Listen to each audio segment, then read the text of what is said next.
Ya, selamat siang anak-anak. Ketemu Bu Vero lagi di materi. Iya, selamat siang.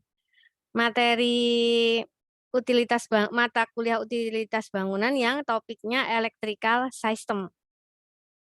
Ini cuma dikit, 8 slide.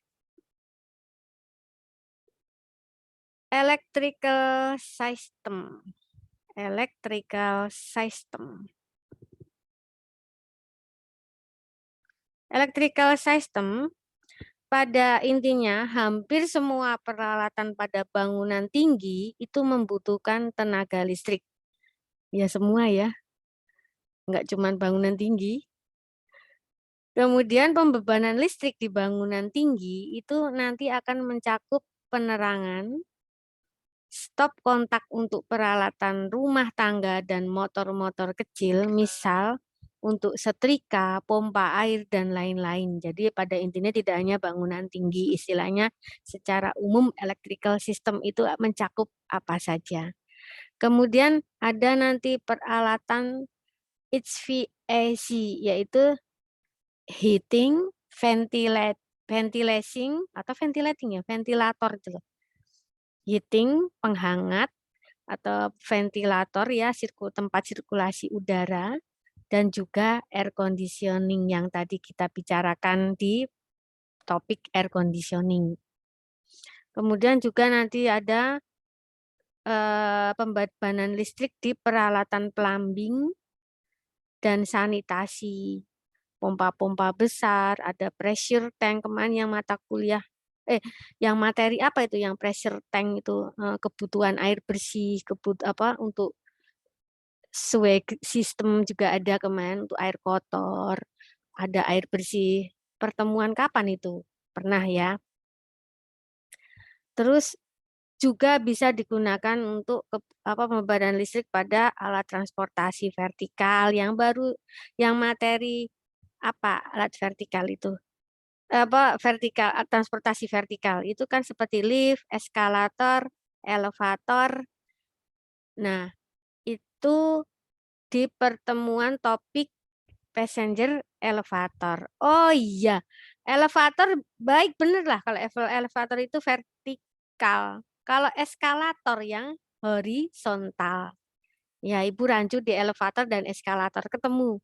Eskalator itu adalah tangga berjalan horizontal, kalau elevator adalah lift naik dan turun, jadi vertikal. Ya, kadang lupa Bu Vero ya. Kemudian ada pembebanan listrik di peralatan dapur. Ada tak sekarang itu apa saja? Kompor listrik, cooker hood atau apa ya, magicom ya, rice cooker, apalagi itu loh, oven kayak oven itu namanya apa yang model sekarang itu oven pakai listrik itu. Terus ada lagi refrigerator atau apa ya, kulkas kan bisa juga. Terus apa banyak ya, pemasak air ya ada ya, namanya apa, pemasak air juga sudah pakai listrik ada. Kemudian peralatan-peralatan khusus, misal peralatan medis, alat lab dan sebagainya, alat kesehatan, pijat elektrik kan ada juga.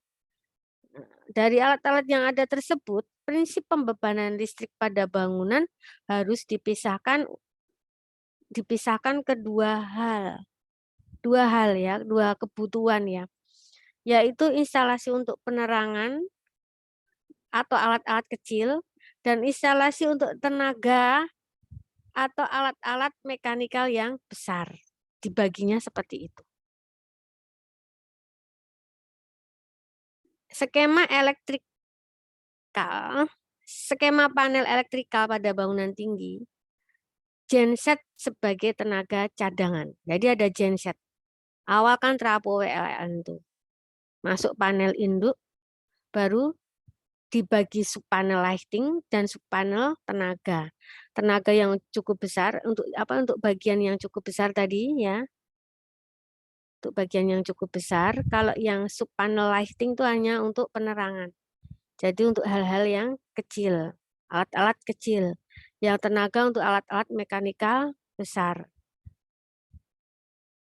Nah, yang subpanel lighting nanti perlampuan di zone 1, zone 2, zone selanjutnya zone N. Itu untuk perlampuan.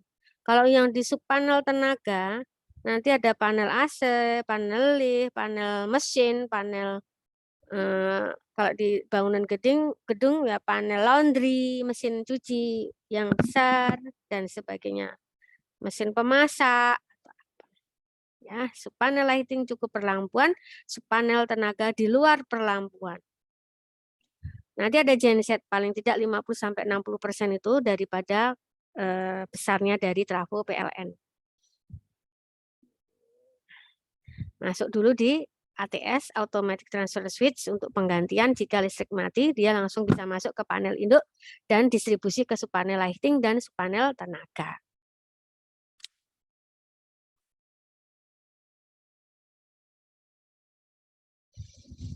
Prinsip perletakan panel. Setiap lapis lantai bangunan minimal harus ada 1 buah subpanel penerangan. Minimal ya, ada 1 buah subpanel penerangan. Kemudian apabila luas setiap lantai sangat besar, perlu dipasang beberapa subpanel penerangan, baru gitu.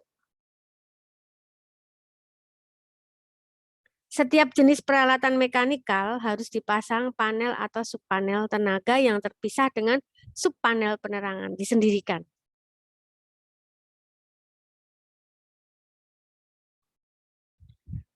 Ini Bu Vero punya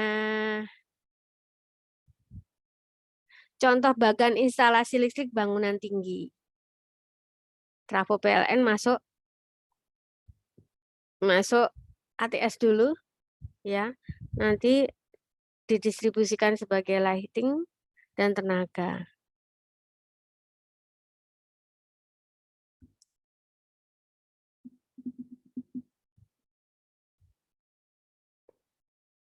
Nah, yang ini Bu Vero punya bagan daya listrik darurat.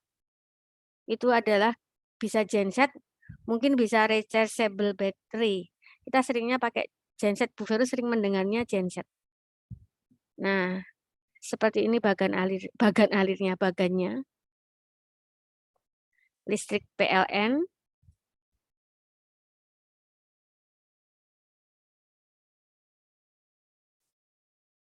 Ya, listrik PLN. Ada genset siap-siap ya. Kalau genset masuk dulu kan listrik PLN, genset tuh masuk dulu ke ATS ya. Automatic transfer switch-nya dulu. Tapi kalau pakai baterai yang rechargeable tadi, recas ya, itu masuk langsung ke perlengkapan penerangan peralatan.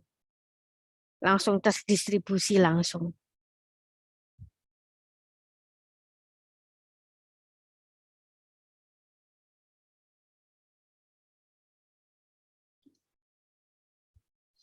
Selanjutnya, penerapan daya listrik darurat.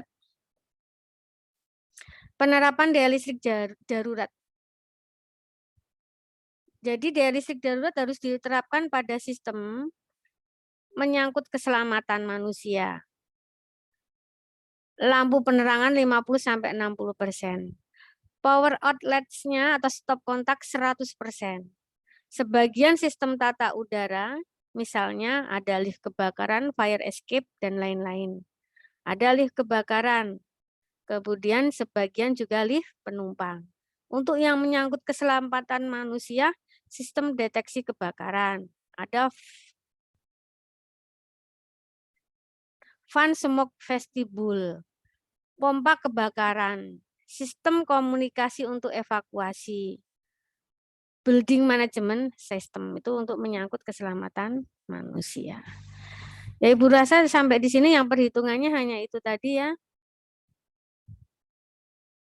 Yang Ibu sampaikan perhitungannya hanya yang kebutuhan lift ya, kebutuhan lift sama apa kemarin kebutuhan perlampuan ya, pencahayaan. Itu saja. Ibu rasa ya. Terima kasih. Dipelajari, nanti video juga Ibu upload di Elinasia, diulang-ulang didengarkan. Terus materi yang berbentuk PDF juga Ibu share di sana. Silakan dipelajarin dan penjelasan ada di videonya Bu Vero. Ada pertanyaan anak-anak? Enggak ada ya, karena kalian belum mempelajari ya, dipelajarin dulu kali ya. Iya, Bu. Dipelajari lagi. Ya, dipelajarin dulu. Nanti kalau mau bertanya dengan Bu Vero, bisa sampaikan di WA grup, terus kita mungkin bisa bikin video. Maksudnya kita bikin Zoom pertemuan untuk saling bertanya, diskusi, bisa silahkan itu. Kalau memang harus kondisi seperti itu. Paling malam ya nanti ya, karena siang-siang kalian juga ada kuliah dengan mata kuliah yang lain ya. Ya. Iya, Bu. Ya, begitu saja Ibu rasa. Kita siap untuk untuk perkuliah, untuk apa sih? UTS ya. Ya nanti perhitungannya materi bahan yang apa sih namanya? Bahan untuk UTS itu kebutuhan lift tadi dipelajarin. Kebutuhan lift sama apa yang Ibu sampaikan dulu, kebutuhan titik lampu ya? Kebutuhan titik lampu, kebutuhan lift, sama teori-teori sederhana yang ada di itu Ibu tuh di PDF-nya Bu Vero tuh Ibu Vero buat rintik-rintik nanti silakan open book toh, karena online begini open book. Jadi ya di-download, di-print atau bagaimana silahkan. Lebih baik di-print saja biar cepat pada saat ujian. Kalian membuka cepat daripada membuka mengerjakan di laptop sambil membuka kan bingung. Mending di-print aja terus mengerjakan di laptop untuk UTS-nya. Gitu aja. Kuncinya seperti itu. Baik. Ya, soalnya berapa ya? Ya, kemungkinan besar ini ya. Kalau tidak, soal hitungan 2, soal teori 2. 4 kan? Soal hitungan 2, soal teori 3. Ya, 5, pokoknya 5. Kalau tidak, nanti hitungannya 1, teorinya 4. Terus antara itu. Pokoknya total 5. Hitungan 2. Baik.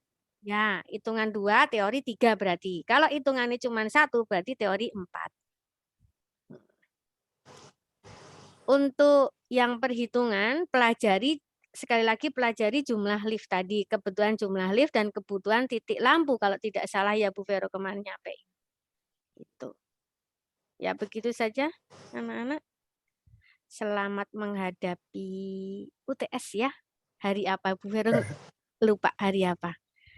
Nanti malam Ibu Vero membuat soalnya. Ya, begitu saja. Ibu tutup sampai di sini. Assalamualaikum warahmatullahi wabarakatuh. Shalom, berkah dalam. Om Swastiastu, Namo Buddhaya. Salam kebajikan, salam sejahtera bagi kita semua. Sarangayo. Terima kasih banyak, Ibu. Banyak, Bu. Belajar ya, salam sehat. Baik, Bu.